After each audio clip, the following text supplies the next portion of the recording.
Today we'll take a closer look at the front passenger side door, as that makes a horrible noise. In the driver's side door there's something rattling around. We need to install a new tow bar and rear bumper brackets as they were completely rusted out. And we reinstall the rear bumper, because that's pretty nice to have.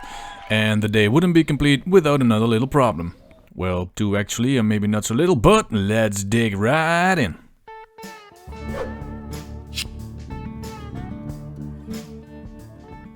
First things first, we'll need to remove the door panels for better access, and they also need a proper clean. In order to take the front door panels off, you need to remove the padded inlay and the two torque screws behind it.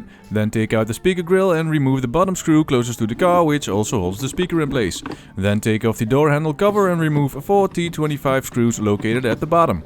Now pull the panel upwards and it should come loose. And before celebrating and running away with the panel, make sure to disconnect the two speaker wires. And that's that.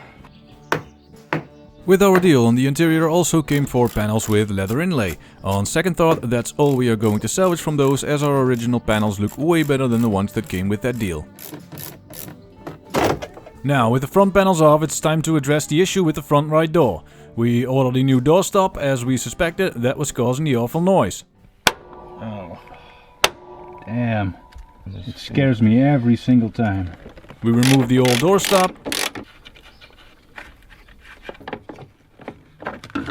That's it. Installed a new one. Ooh.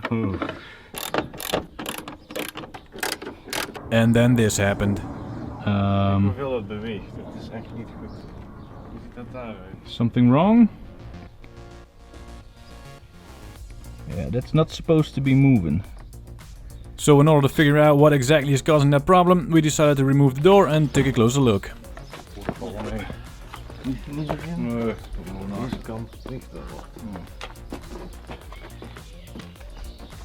Well, we found a problem. Those spot welds are gone. And that is something we unfortunately cannot fix right now. We will add that to the list of repairs that we need to do at a car repair shop. Now, the other issue is that rattling sound in the front driver's side door. A closer inspection revealed that the window guide rail had broken off due to rust. Oh. This is also a problem we cannot fix right now, and so we added it to the list of problems we need to fix at the car repair shop. It never ends. As mentioned before, we also want to give the door panels a proper clean, so let's remove the rear door panels. The process of removing them is pretty much the same as the front. Oh.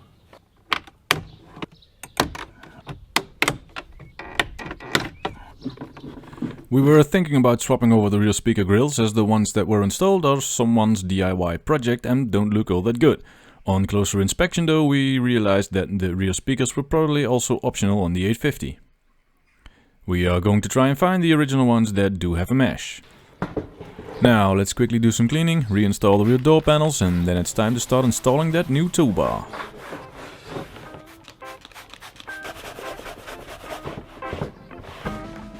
Alright, I like it.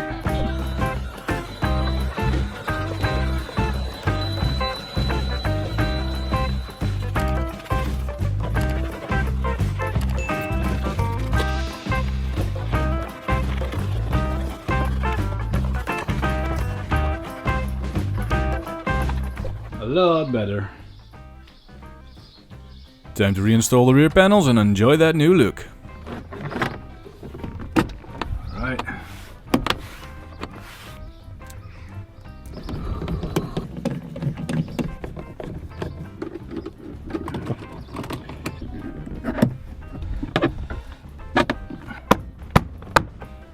Right.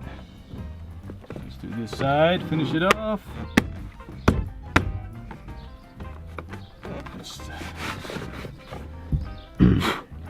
Good. Next. There comes that lovely new tow bar. Get those muscles working, boy. The new tow bar we ordered is an original part by Volvo. We paid close to 210 euros for it, which is not bad considering it came with most of the necessary bolts, nuts, washers and reinforcement brackets, just to name a few. First of all, we need to remove the old reinforcement brackets, cause they were still installed. It's probably a little bit rusty. Oh. Well, Is it moving? no, not really.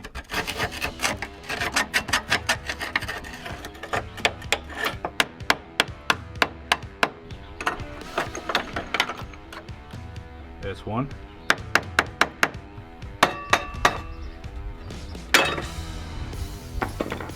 That sounded I promising. think I got it.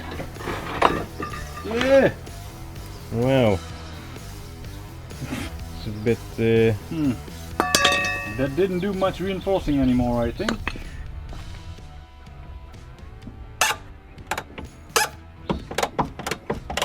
Well, that bolt is out.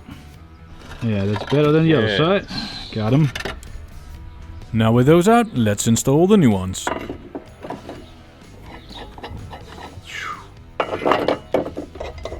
Alright, now the tow bar and exhaust bracket.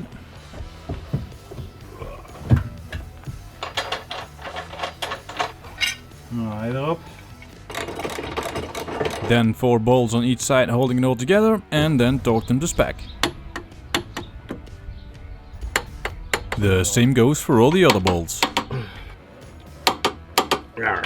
Now that that's done, we can reinstall the new rear bumper brackets.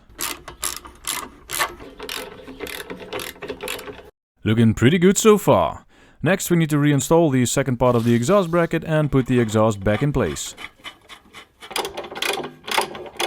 On a side note, we will be replacing everything exhaust related, which also includes these rusty brackets, in a later stage. Before reinstalling the rear bumper, we reconnected the trailer plug to the tow bar. At this stage we are not sure if there are any malfunctions in it, but we'll find that out later. Yeah, that's something we can only check out once we got a aanhanger. onhanger. Een trailer. A trailer, that's the right word. Damn. Why was that so hard? Good.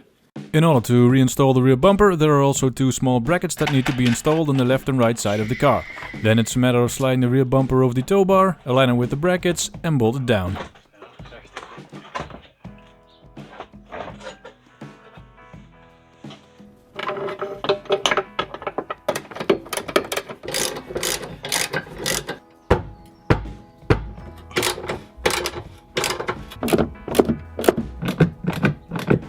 Well, there you go. The bumper is back. It's a little bit saggy on the rear side, but yeah, we're gonna replace that bumper in the future because we do not want these aftermarket parking sensors in it. And well, this is in a pretty bad shape, but that's it for the future. Making progress. But wait, there's more! In came the postman with a long-awaited package. On day 25 we ran into the fact that a cabin air filter was optional on the 850, and so we ordered a cabin air filter housing. Let's install that upgrade to finish things off for the day. So let's see if it fits. Yes. There it is. Good. Alright, we got some new problems to fix. Clean the door panels and reinstall the rear ones. Install the new tow bar. Reinstall the rear bumper. And upgraded the 850 with a cabin air filter. And on day 27, we'll be turning our attention back to the engine, and we're gonna start by cleaning the engine and engine bay. Thanks for watching and see you the next time.